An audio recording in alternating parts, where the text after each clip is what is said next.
네, 반갑습니다. 자, 우리가 몸이 아프면 어디를 가죠? 그렇죠, 병원을 가죠. 자, 이번 시간에는 바로 이렇게 우리가 몸이 아플 때 방문하는 병원이라는 생활한자를 공부해 보도록 하겠습니다.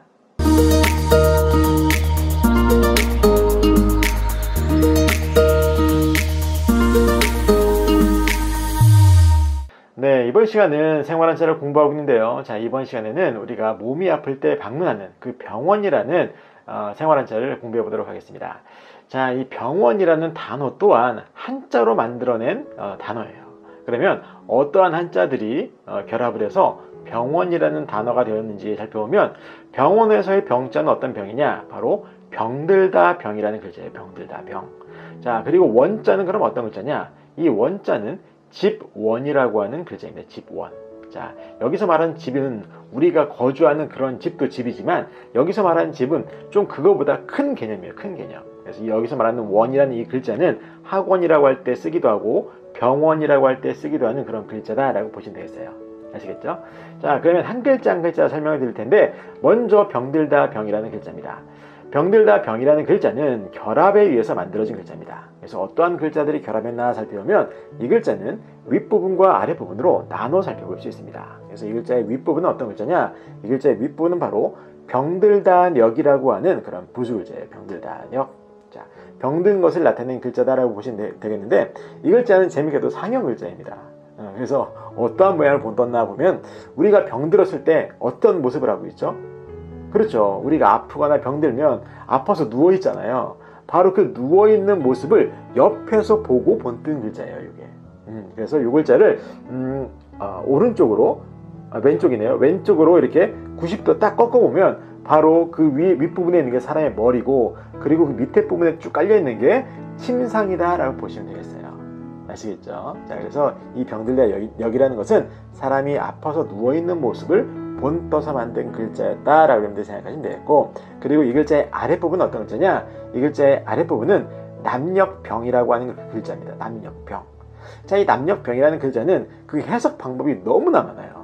그래서 어떤 분들은 저것을 어떤 제사상의 모양이다 라고 이렇게 이야기하시는 분들도 계시고, 그리고 물고기의 꼬리 모양이다, 물고기의 꼬리 모양이다, 꼬리 모양을 본떠서 만든 글자다 라고 주장하시는 분들도 계시고, 또 어떤 분들은 저것은 어떠한 새싹이 땅 위로 탁 터져 올라오는 그런 모습이다 라고 주장하는 해석도 있어요. 여러분들은 이 세 가지를 다 알고 계시면 되는 거예요. 아시겠죠? 그래서 이 남력병이라는 글자는 해석도 다양한 만큼 뜻도 굉장히 많습니다. 그래서 대표적인 거 3개를 말씀을 드리면 뭐냐, 어떤 뜻이냐? 바로 처음에 밝다라는 뜻이 있습니다. 밝다. 밝을 병이라고 하기도 하는데, 그것은 왜 밝다라고 이게 됐냐? 바로 이 글자의 모양이 어떠한 새싹이 뚫고 나오는, 땅을 뚫고 나와서 새싹을 탁 틔우는 그러한 모습을 나타낸 거다라고 주장하는 주장 때문에 그래요. 그래서 딱 보면 이 글자에 디귿자를 거꾸로 뒤집어 놓은 듯한 그런 모습을 보시면 그게 땅입니다. 땅이고, 그리고 그 아래에서 쭉 올라오는 그 시옷자 모양이 뭐냐면 그 새싹의 뿌리와 올라오는 줄기예요. 그리고 그 위에 탁 터져 있는 게 뭐겠습니까? 그렇죠. 새싹, 쌍떡잎이다라고 여러분들이 생각하시면 되겠습니다. 그래서 땅 위를 뚫고 새싹을 틔운 그러한 새싹을 가리켜서 그 새싹이 어두운 땅 속에 있다가 새싹을 틔우니 밝아졌다, 밝은 곳으로 나왔다라고 해서 밝다의 뜻이 있다라고 합니다. 그게 재밌죠? 자, 그리고 이 글자에는 또 어떤 뜻이 있냐? 바로 열이 오르다라는 뜻이 있어요. 열이 오르다. 열이 오르다 병이라고 하기도 하는데, 그건 왜 그러냐? 바로 이 글자는 제사상의 모양을 본떴다라고 하는 데서 출발이 되는 거예요. 그 뜻은. 근데 여기서 말하는 제사상은 우리가 지금 가정에서 드리는 그 제사상을 얘기하는 게 아닙니다. 아주 큰 규모, 어떤 부족 단위 또는 국가 단위의 큰 제사를 할 때 정말 희생 제물을 불로 태우던 그 제단을 말하는 거예요. 제단. 아시겠죠? 그래서 그 제단에 제물을 올려놓고 불을 태우지 않습니까? 밑에서 불을 지필 텐데, 그렇게 불을 지피니 열이 오르다의 뜻이 된 거다라고 이렇게 해석하는 해석이 있어서 열이 오르다라는 뜻도 있는 글자입니다, 이게. 그리고 그렇게 새싹이 피고 열이 오르면서 열이 오른다는 게 따뜻한다는 거죠. 날씨가 따뜻해지면서 밝게 새싹이 피우는 그런 지역이 남쪽부터 시작된다라고 해서 남녘이라는 뜻도 있는 그런 글자다라고 여러분들이 생각을 하시면 되겠습니다. 아시겠죠? 그런데 오늘 배우는 글자에서는 열이 오르다라는 뜻으로 결합이 된 겁니다, 이게. 그래서 병들다의 뜻과 윗부분의 병들다의 뜻과 열이 오르다의 뜻이 결합해서 병들다 병이라는 글자가 만들어지게 된 거예요. 자, 이 병들다 병이라는 글자의 그럼 음은 어디서 온 거겠습니까? 네, 맞습니다. 바로 이 글자의 아랫부분에 있는 남녘병 또는 열이 오르다 병이라는 글자에서 왔다라고 여러분들 생각하시면 되는 거예요. 아시겠죠? 자, 그래서 이 병들다 병이라는 글자는 열이 오르면서 사람의 몸에서 병이 들어서 열이 오르면서 아파서 누워있는 그 병든 사람의 그런 상태를 정확하게 표현한 글자다라고 여러분들이 생각하시면 되겠어요.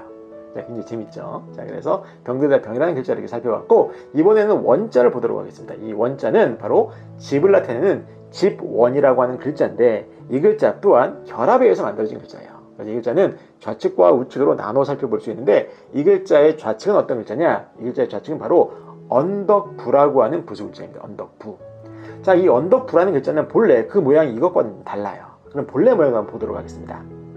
자, 이것이 바로 언덕부라고 하는 그런 부수글자인데, 이 글자가 다른 글자와 결합을 하면서 새로운 글자를 만들어낼 때 그 새로운 글자의 왼쪽에 위치하게 되면 그 모양이 자, 이 집원에서의 왼쪽 모양처럼 변하기도 합니다.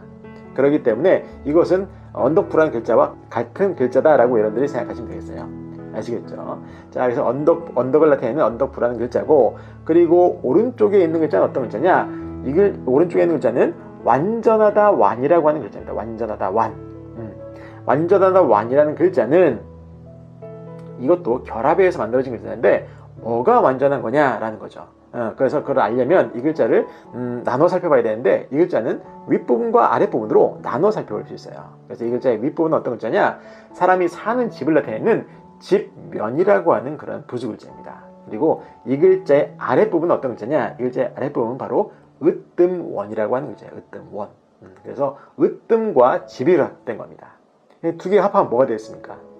그렇죠. 집이 으뜸이라는 거예요. 가장 첫 번째라는 겁니다. 집이. 여기서 말하는 집이라는 것은 집의 건물도 의미하는 거겠지만 우리가 살아가는 가정을 의미합니다. 그래서 가정을 으뜸으로 삼는 것이, 그런 생각이 완전하다, 가장 완전하고 건강한 생각이다라고 하는 그런 뜻도 있고, 그리고 또 어떤 뜻이 있냐면 바로 이렇게 집을 지을 때, 우리의 가족이 살아갈 집을 지을 때는 그 안전, 그 속에서 살아가는 사람들의 안전을 생각하면 지어야 되는 것이 가장 우선이다라고 해서, 으뜸으로 생각해야 된다라고 해서, 이 두 개가 결합해서 그렇게 완전하다 완이라는 글자가 되었다라고 하는 해석도 있어요. 그리고 그렇게 완전하게 지은 집이 튼튼하다라고 해서 튼튼하다의 뜻도 있는 그런 글자다라고 여러분들이 생각하시면 되겠습니다. 아시겠죠? 자, 그래서 돌아와서 집원이라고 할 땐 그럼 어떤 뜻으로 해석이 된 거냐? 바로 완전하다 완이라는 글자의 중심 의미가 다 결합이 된 겁니다. 그 가정을 나타내는 것이기도 하고, 그리고 집을 나타내기도 하는 그러한 의미로 결합이 됐다라고 여러분들 생각하시면 되겠어요. 아시겠죠? 완전하다의 뜻으로 결합된 것이 아닙니다. 자, 이 글자의 중심 의미로 결합이 됐다라고 보시면 되겠고, 그러면 언덕과 집이라고 한 겁니다. 그럼 그게 뭐겠습니까? 그렇죠. 언덕 옆에 있는 집이라는 소리예요. 언덕 부위나 언덕에 있는 집, 이 정도로 생각하시면 되겠습니다. 그래서 이 언덕에 있는 집이라는 것은 어떤 집을 말하냐? 바로 조금 더 큰 집, 우리가 가정집보다 큰 집을 의미한다라고 여러분들이 생각하시면 되겠습니다. 가정집보다 큰 집인 학교나 병원, 어떤 시설, 그런 것을 의미하는 글자였다라고 여러분들 생각하시면 되겠어요.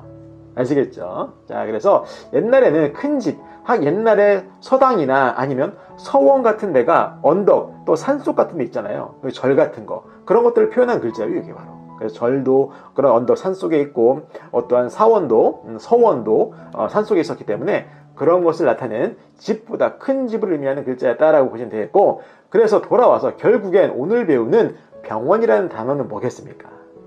그렇죠. 사람이 열이 나고 아파서 누워있는 그런 사람들을 치료하는 집이다라고 여러분들이 생각하시면 되겠어요. 아시겠죠? 자, 그래서 여러분들이 몸이 아플 때마다 병원에 방문을 하셔서 치료를 받으시는 그런 행동을 경험을 하실 때마다 이 병원이라는 단어를 연상을 하셔도 아주 좋겠고, 요즘 같은 때 전염병으로 인해서 병원에 대한 소식이 아주 많이 나오잖아요, 방송을 통해서. 바로 그렇게 병원에 대한 소식을 여러분들이 방송을 통해서 접하실 때마다 이 병원이라는 단어를 연상하시면 아주 쉽게 바지가 될 거라 생각입니다. 자, 그래서 이번 시간은 병원이라는 생활한자를 살펴봤고, 이번 영상이 도움이 되시더라면 좋아요와 구독 버튼 그리고 알림 설정도 눌러주시고 저는 다음 시간에 뵙도록 하겠습니다.